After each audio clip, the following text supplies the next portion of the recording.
Life can be lived infinitely in different ways.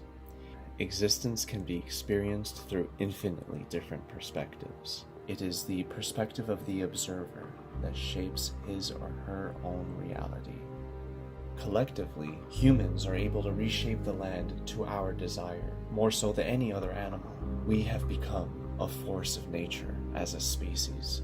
As of late, we have diverged from the Earth's equilibrium, disrupting it to pursue our own selfish gains, turning the Earth into a kind of hell for most. We've initiated the 6th mass extinction event. And look what's happening in the Amazon, the lungs of our planet, this precious home of biodiversity. The old-growth rainforest being cut down and replaced with soybean farms so we can feed cattle so that we can all eat hamburgers. Only a truly insane global state of consciousness could allow such an abomination to occur.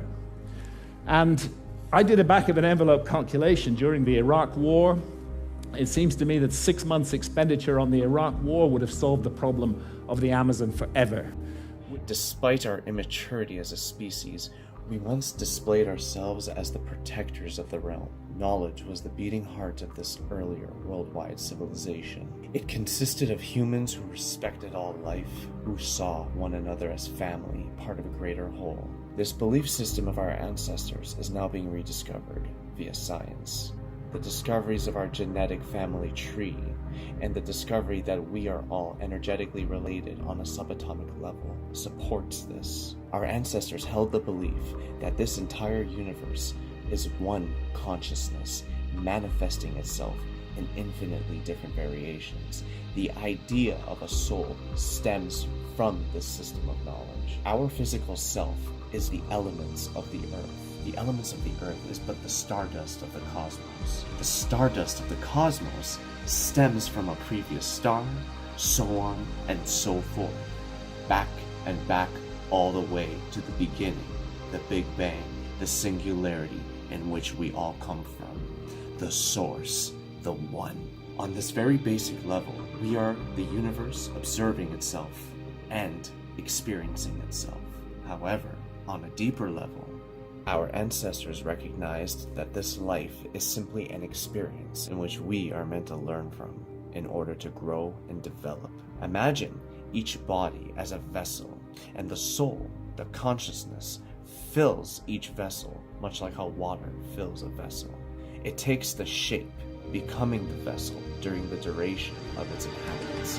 When the vessel breaks, the water returns to the water cycle, and thus, when the body dies, the soul returns to the source.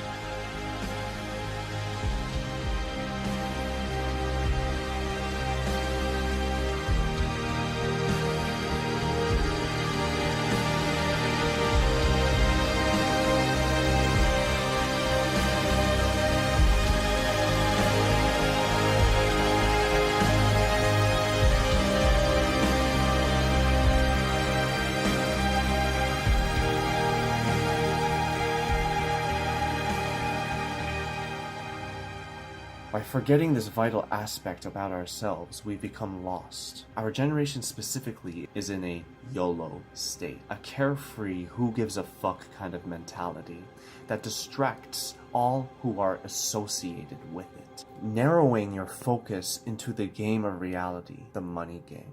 Everyone under the current system wishes to attain material wealth for their own selves. The irony is, what people would deem as responsible behavior is indeed the irresponsible. We as adults have allowed the atrocities of the world to continue while we strive to succeed in our own selfish desire to laze around in a future with a big house and with passive income. I compare the current situation of our species with that of the story of the Lion King.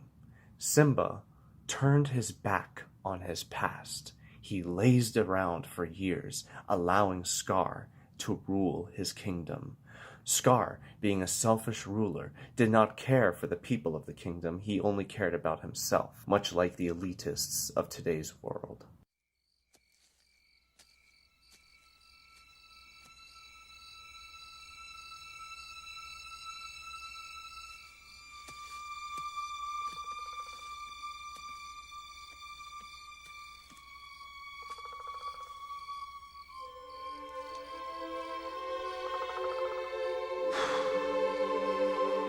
That's not my father. It's just my reflection. No. Look hard.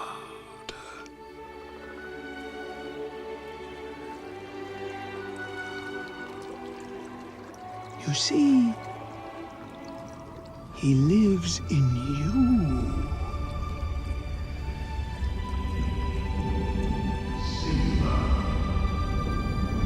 Father?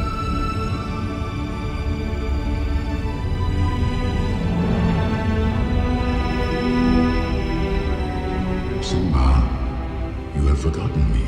No. How could I? You have forgotten who you are, and so forgotten me. Look inside yourself, Simba. You are more than what you have become. You must take your place in the circle of life. How can I go back? I'm not who I used to be. Remember who you are.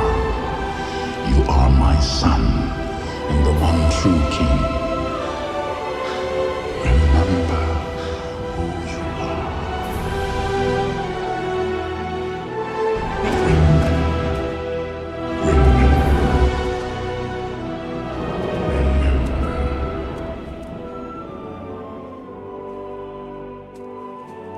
This message is urgent because if we continue to idly stand by and allow the crimes of the elitists to continue, the biodiversity of the earth will be lost.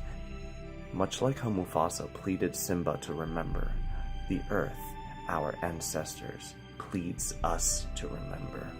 Since our bodies dissolve back into the earth after death, it can be said that the earth is literally the amalgamation of all who have ever lived. This earth is our family. It is our mother, our source, and the conduit to our ancestors. And I believe that if we embark on the journey of self-discovery, we will all contribute to the change that is going to happen, that must happen.